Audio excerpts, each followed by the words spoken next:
Guess what? President Trump is back in the news. We are used to this. This happens quite a bit. But the latest thing he is doing is moving submarines into a position so that if the United States and Russia go to war, those submarines are in a better position. Now, some people are saying Trump is doing this because of what is in the Epstein files. Now, I've done an English lesson on Epstein and those files. I will leave a link to that lesson at the end of this one. But in this lesson, we are going to watch a newscast together about Trump and those submarines. So if that sounds like fun to you, please go ahead, hit that like button, subscribe if this is your first time here, and let's watch that news clip together.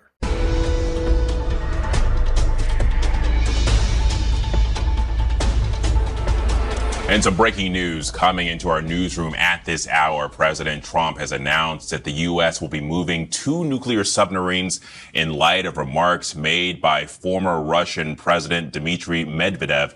Trump and Medvedev have traded jabs in recent days after the president shortened the deadline for Russia to make a ceasefire with Ukraine. More on this, I want to bring in senior Pentagon reporter Louis Martinez. And Louis, what are these submarines actually going to be doing here?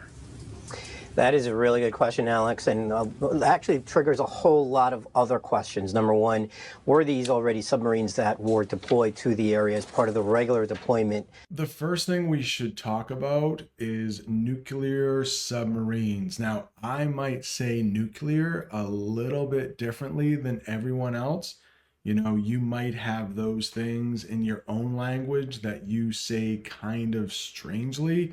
Well, I think for me, nuclear, I might add an extra syllable there, but nuclear submarines. Please let me know in the comments if I mess that up somehow. I usually get comments about how I say nuclear. Nuclear submarines. Let's talk about what they are. Submarines that use nuclear power and can carry nuclear weapons. President Trump reportedly moved nuclear submarines closer to Russia. And when you see sub in English, think below. So in that picture, we definitely have a submarine. Not the last time we'll talk about submarines today, but they mentioned the term in light of in the newscast. So I thought that would be a good thing for you to know. It means because of something or considering something. Take a look at that picture there. I have a sentence that goes along with in light of. In light of the bad weather, we stayed home. Sometimes at sporting events, like before the event starts, there will be a moment of silence. That way people can remember the victims of the tragedy or maybe say a little prayer. So at the beginning of a sporting event in the United States, after a tragedy, you might hear something like this. In light of the recent events, we are going to have a moment of silence. Remarks. That is another good term to know in English, especially if you are watching the news. But remarks are things someone says, often in public and to the media. Trump made remarks about Russia that got attention. Here's another sentence that has nothing to do with submarines.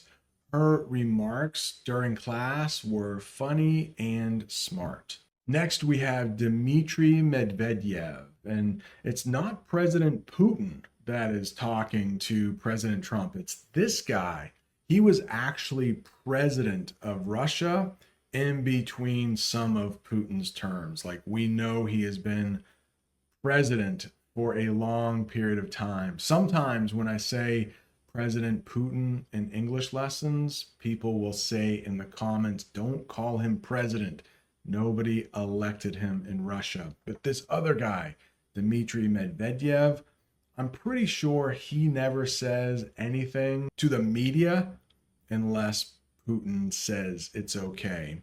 Dmitry Medvedev is a well-known Russian leader and former president. Dmitry Medvedev responded to Trump's actions with strong words. In fact, the two men traded jabs. Now, jabs can be sort of like punches, not super hard punches, but kind of soft punches at the beginning of a boxing match. They're just sizing up their opponent.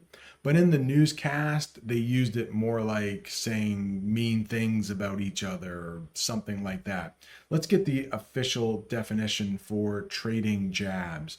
Said mean or critical things to each other. Trump and Medvedev traded jabs during their speeches. How about this that has nothing to do with nuclear war? The two boys traded jabs on the playground until the teacher stopped them. Now, in that sentence, they could really be hitting each other, or they could just be saying like bad things to each other.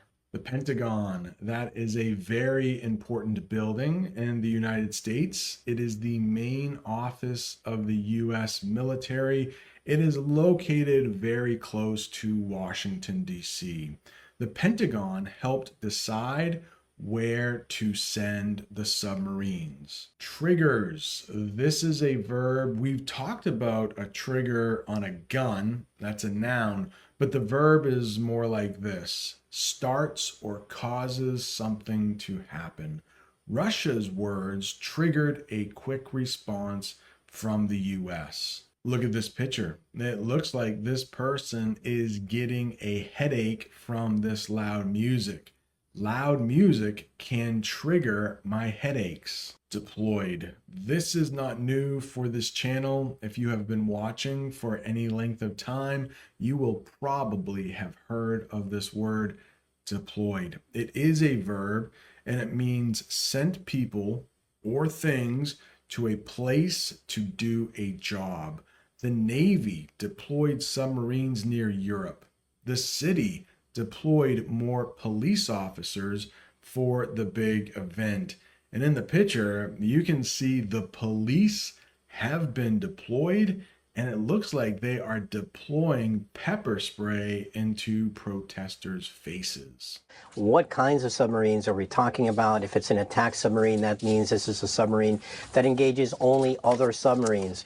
Is it a ballistic missile submarine? It's nicknamed as a boomer, something that carries a nuclear-tipped ballistic missile. That could carry an intercontinental ballistic missile, what's known as an ICBM. Is it a hunter submarine? These are all different questions that are being raised by this very vague social media post by President Trump. And so one of the things that we have to remember is that this is what submarine forces do. They are constantly around the world on classified missions, and it is very rare to actually disclose that a submarine mission is underway or a kind of deployment in this way, as President Trump is saying in this social media post. So it's very, it's just a lot of questions that officials here at the Pentagon really don't have answers to, because they're referring all of our questions to the White House. All right, Louis, thanks for that breakdown. Engages. Engages, a great verb to know. It means takes part in or begins doing something.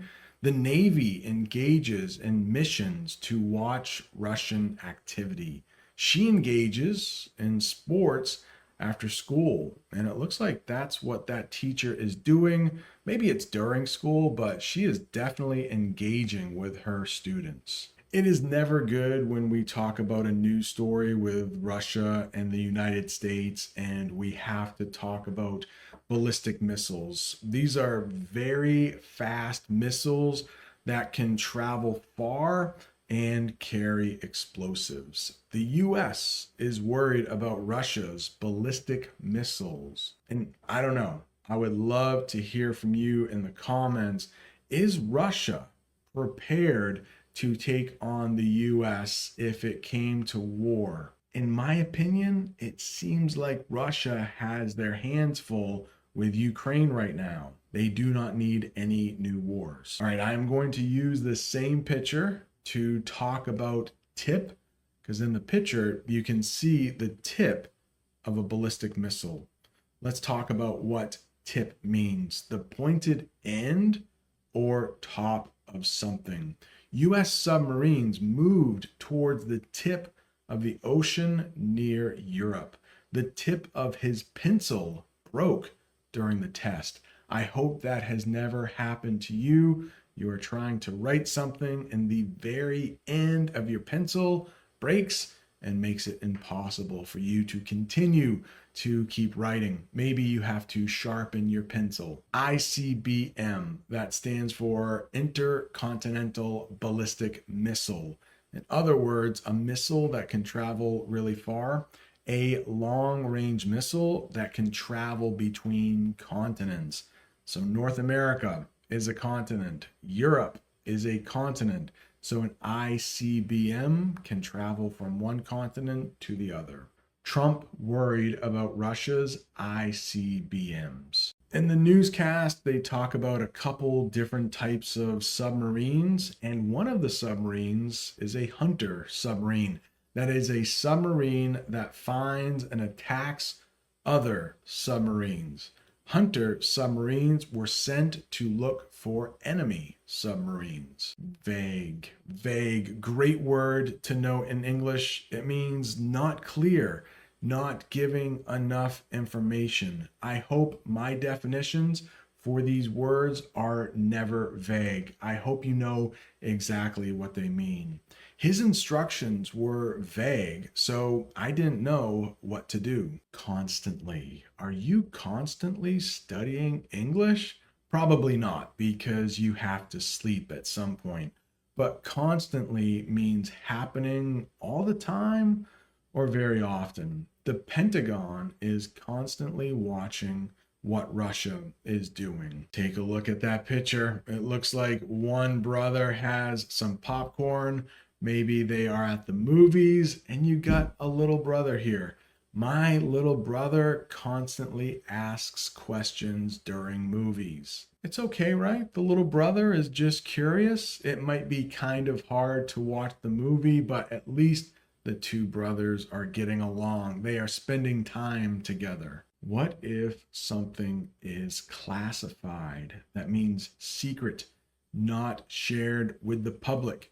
The location of the submarines was classified. Some government files are still classified and cannot be seen. But those classified files could be disclosed. Disclose means to tell or share information. The government did not disclose where the submarines were. She didn't want to disclose her test scores. Why do you think that is? Is it because they were so good she didn't want other people to feel bad? Or were they so bad she didn't want to be embarrassed? In most of the English lessons on this channel, I break down what the news says. So let's talk about what breakdown means. A simple and clear explanation of something. The reporter gave a breakdown of what Trump decided to do. The teacher gave us a breakdown of the homework rules, like maybe how you do the assignment, when you have to turn that assignment in. That is it. Congratulations, you made it to the end of another pretty difficult English lesson. If you are looking for that English lesson about those Epstein files, I left a link to them right down there. Don't forget, I am offering tutoring sessions to help you with your speaking. Check the comments section if you want more information. Thanks so much for watching. See you next time.